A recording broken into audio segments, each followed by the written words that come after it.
Tantor Audio presents The Hôtel on Place Vendôme, Life, Death, and Betrayal at the Hôtel Ritz in Paris. By Tilar J. Mazzeo.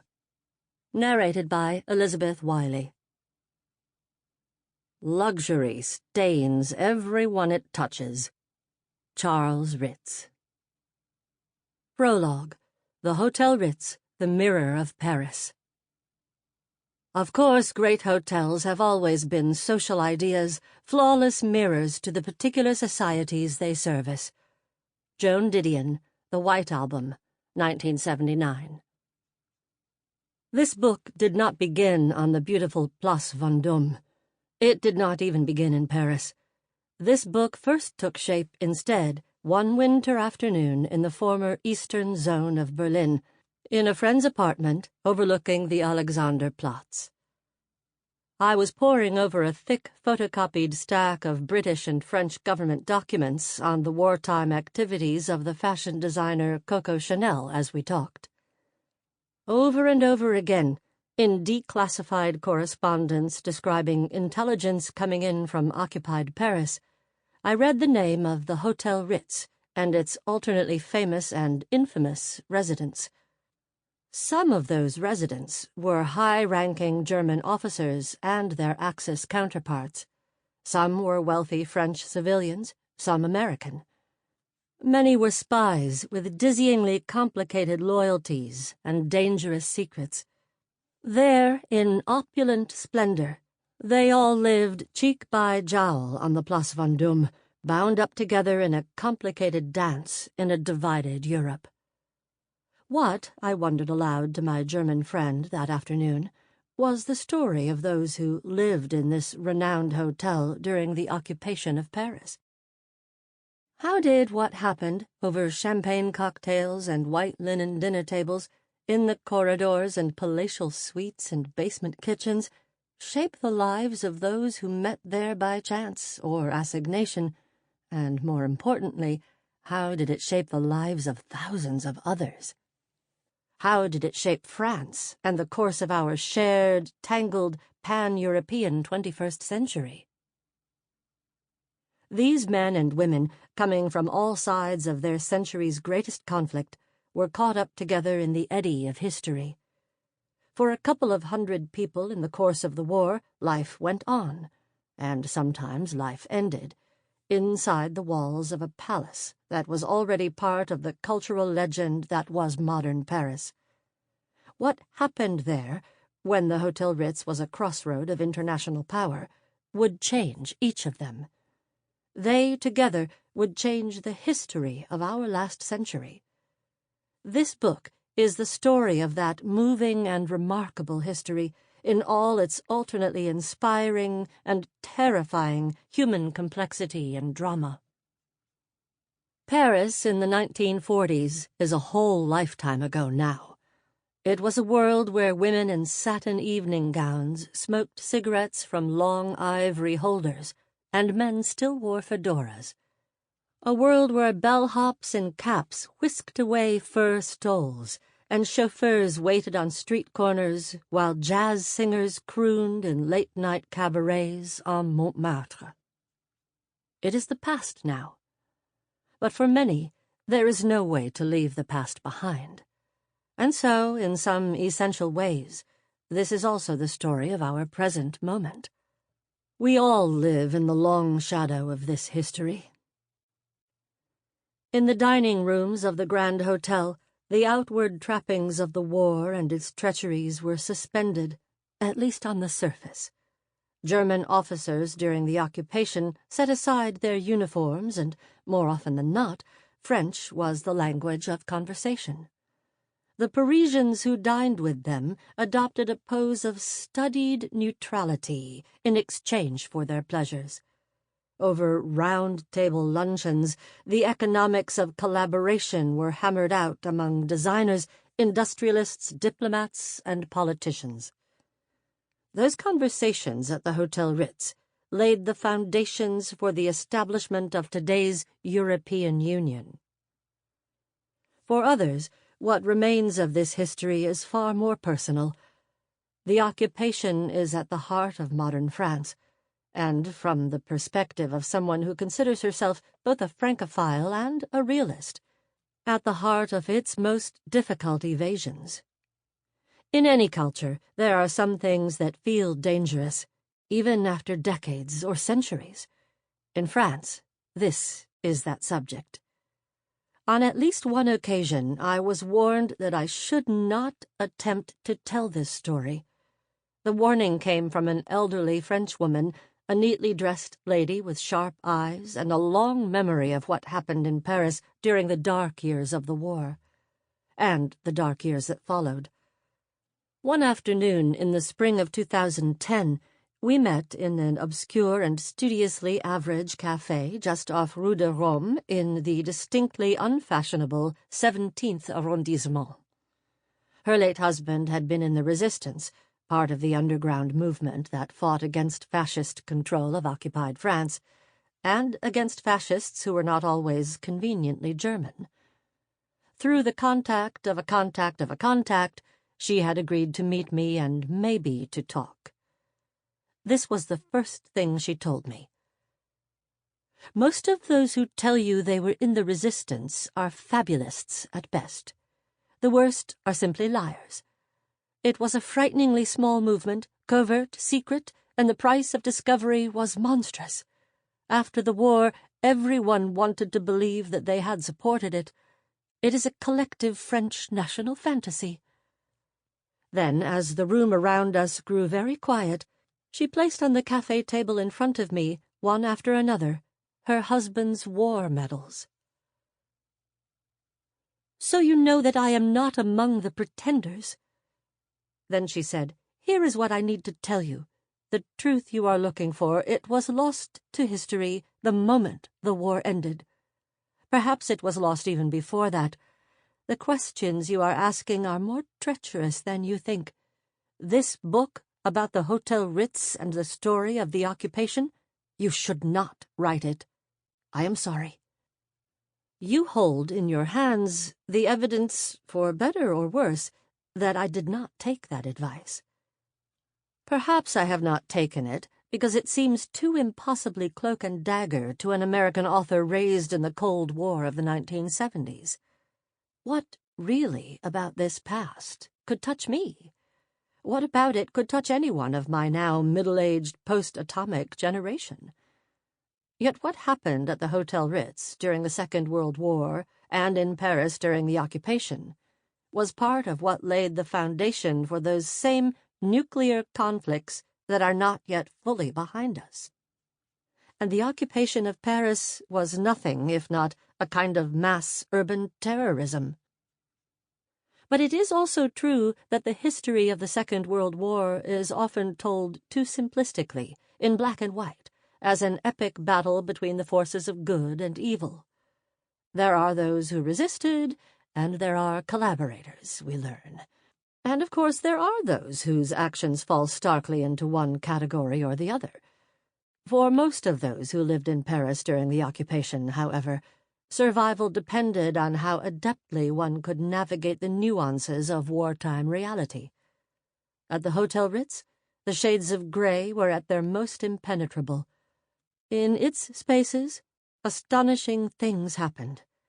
In those gray areas, where courage and desire collided with brutality and terror, were powerful human stories.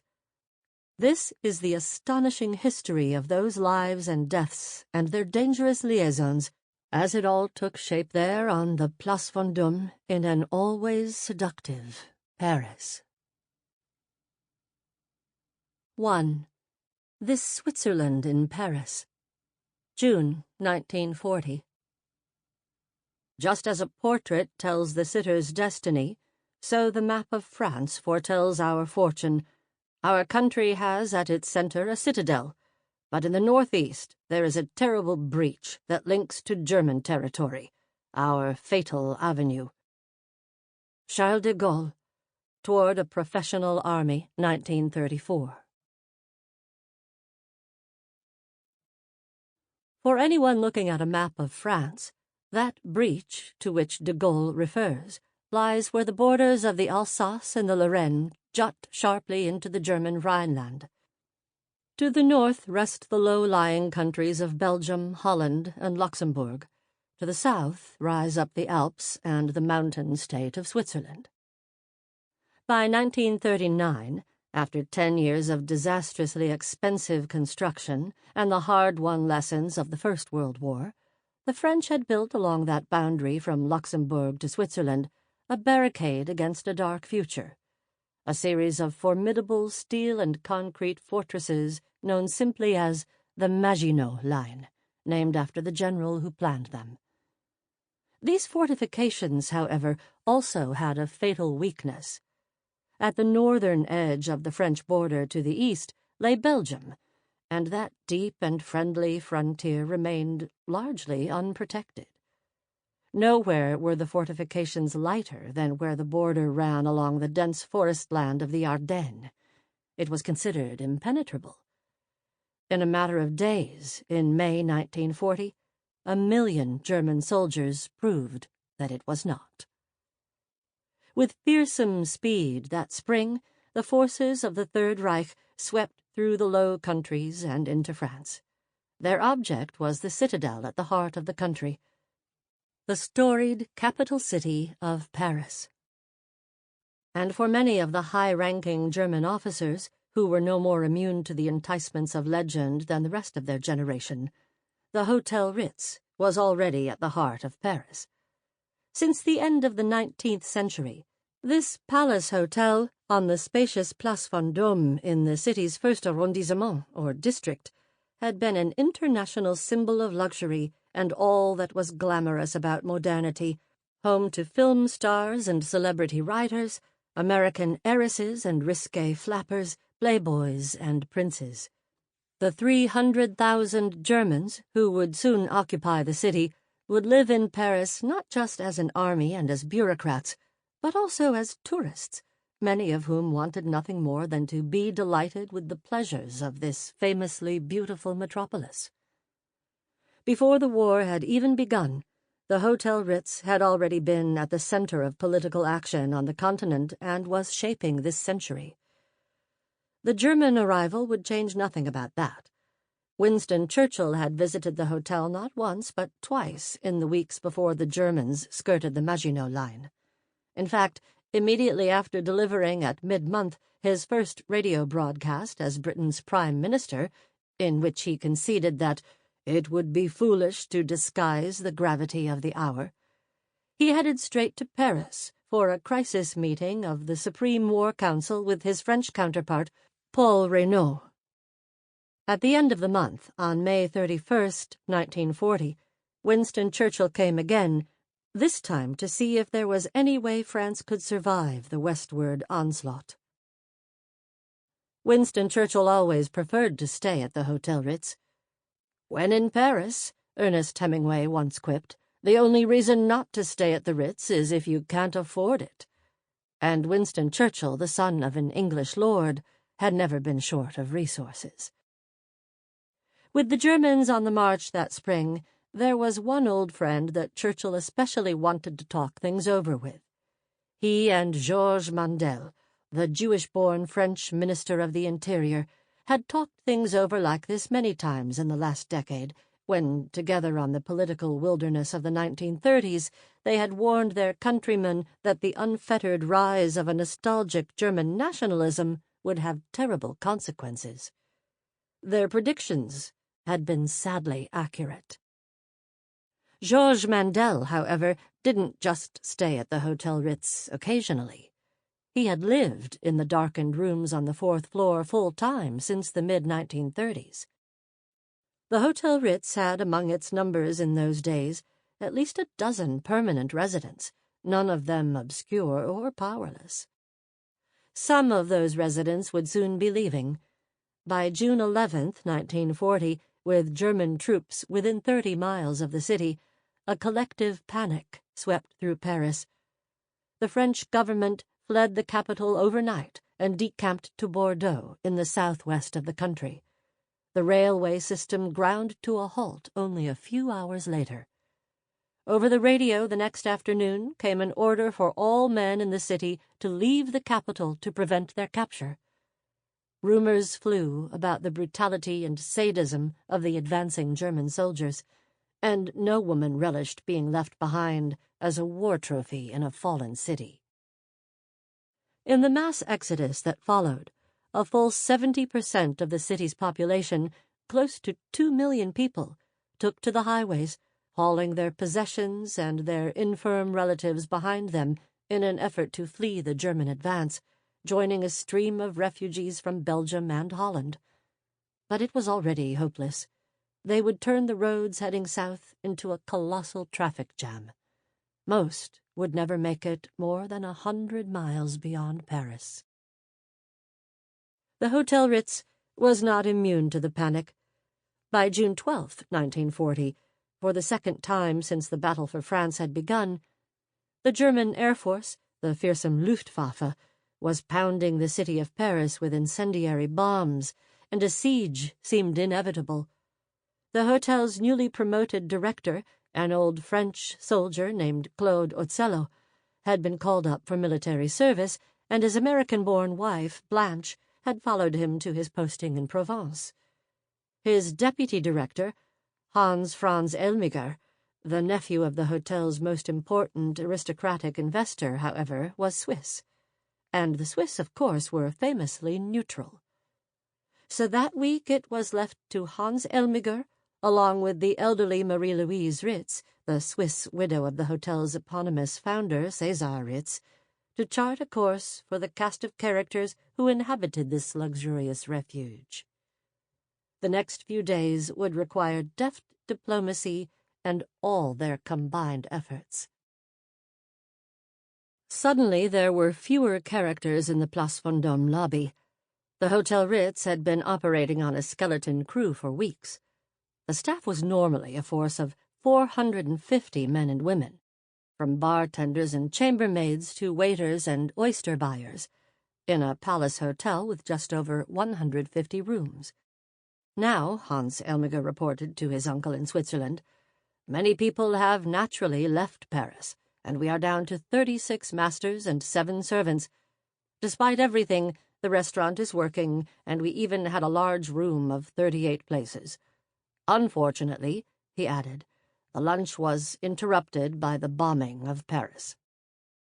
Eventually, the wartime staff would stabilize at around 20 employees, almost all of them older men, women, or, like Hans Elmiger, people whose passports listed them as the citizens of a neutral country. Soon there would be a fresh influx of visitors. For the moment, the guest numbers at the hotel were plummeting. The long-term residents of the Hôtel Ritz and many of its Parisian regulars were disappearing quickly in the exodus. With mass hysteria gripping the city, even the rich and famous in France could not know what awaited them with the fall of the capital. These socialites and celebrities were a close network of friends and acquaintances, and many of them had made the Hôtel Ritz their de facto living room for years. Georges Mandel wasn't the only old friend whom Winston Churchill saw that spring in Paris. The iconic Coco Chanel had lived in rooms at the Hôtel Ritz since the early 1930s. She and the British Prime Minister owned summer villas next to each other on the French Riviera.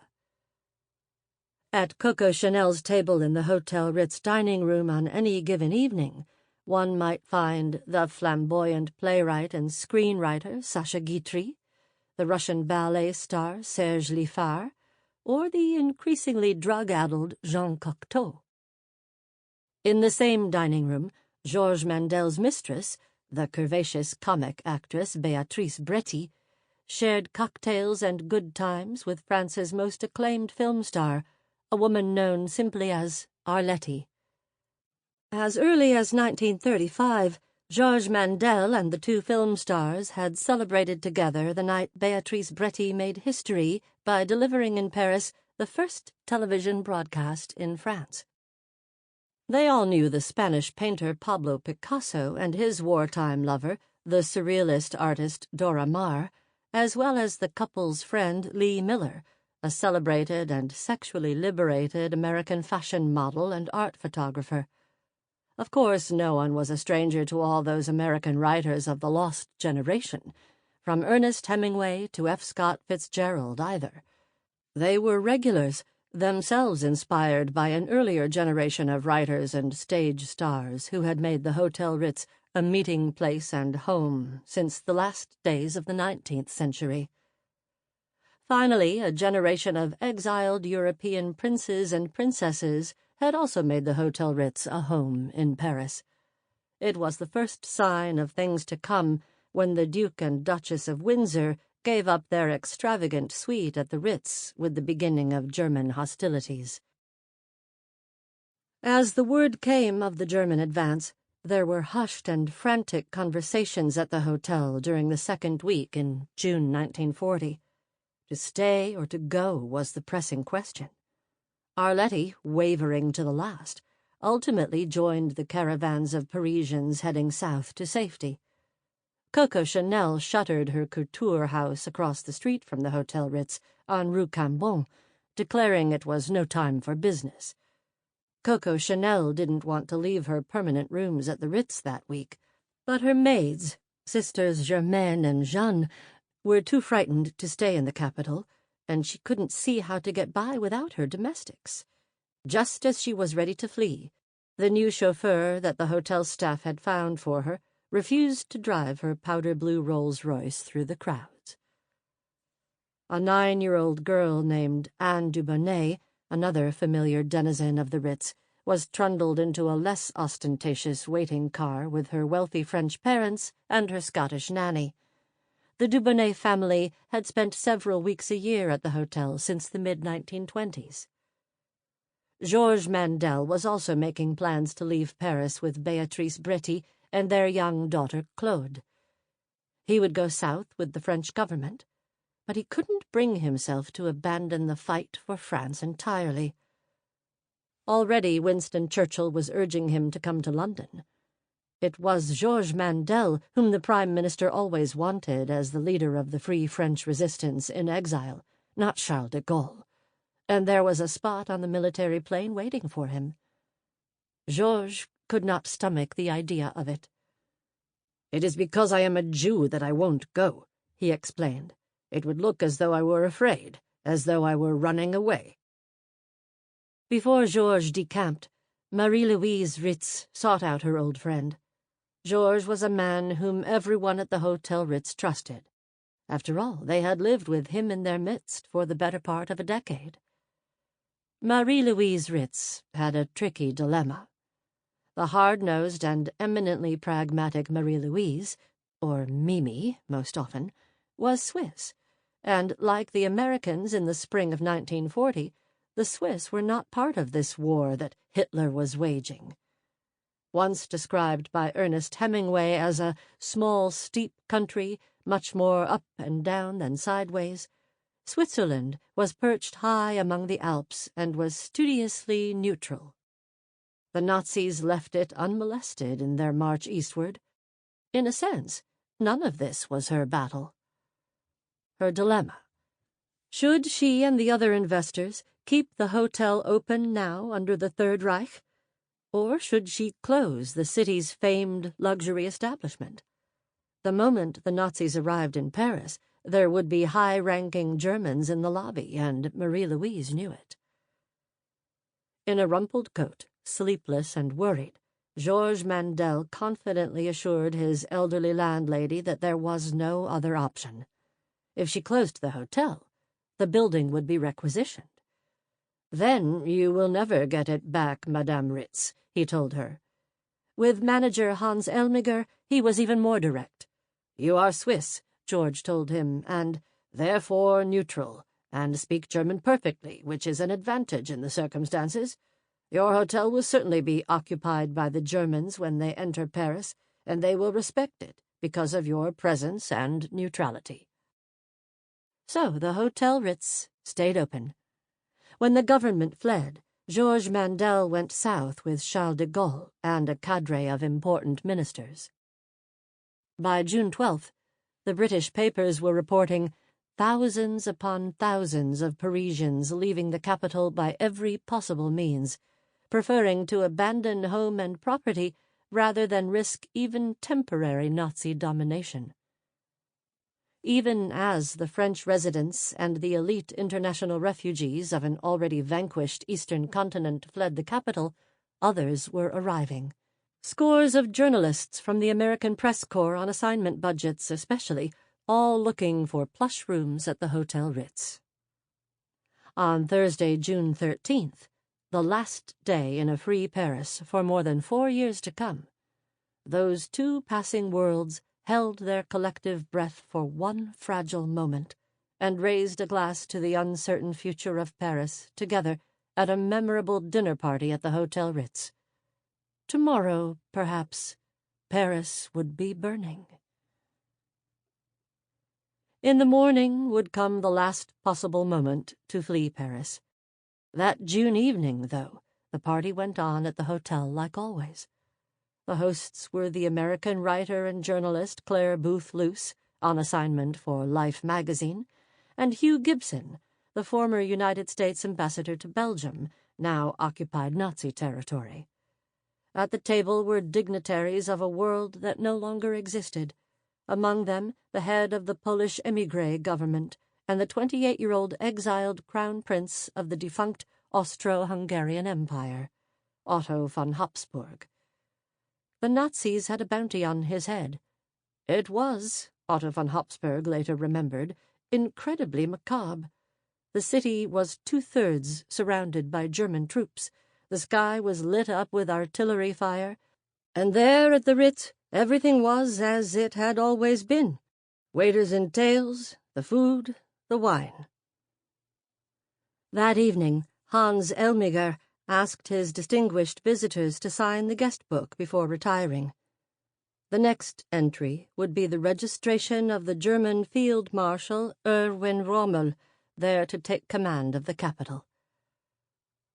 On the morning of June 14th, the last exiles struggled to make their way to safety before the city fell to the conquerors.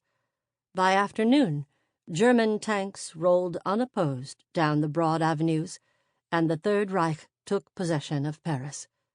The occupation had started. Louis Lochner, a news correspondent from Milwaukee, was there to see the arrival of some of those Germans.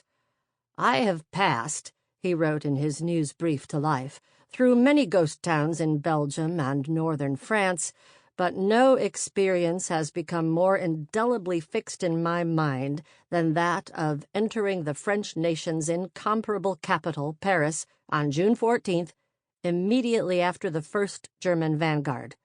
It seemed inconceivable, even though I stood on the spot, that this teeming, gay, noisy metropolis should be dead. Yet dead it was. A swastika flew from the Eiffel Tower, and Paris's famed galaxy of luxurious hotels had vanished behind shutters. Except, that is, at the Hôtel Ritz. The remaining staff assembled in the dim hours of the morning to listen to the broadcast come across the radio announcing the fall of Paris, and wept. Then there was work to be done. The Ritz would stay open, and there would be the same white-glove service as always. By the time Louis Lochner entered the capital that day, word had spread through Paris that the first German officers were dining at the Ritz in splendor, just as Marie-Louise had predicted. The German Lieutenant Colonel Hans Speidel lunched that day at the hotel on a victory menu that included filet of sole poached in German white wine, roast chickens, presumably French, asparagus dressed in hollandaise sauce, and fruits au choix, his choice of local fruits now ripe for the picking. It was a darkly symbolic choice of national dishes. When Louis Lochner and a cadre of bedraggled American war correspondents embedded with the German army arrived looking for food and lodging, the dining rooms were shut, and the reception was less than enthusiastic. The vain manager, Louis recalled, almost had an apoplectic stroke, then mumbled something about his kitchen being already closed. That manager was a somewhat frazzled and indignant Hans Elmiger. when the determined German lieutenant in charge announced that this would be no obstacle and that his Sample complete. Ready to continue?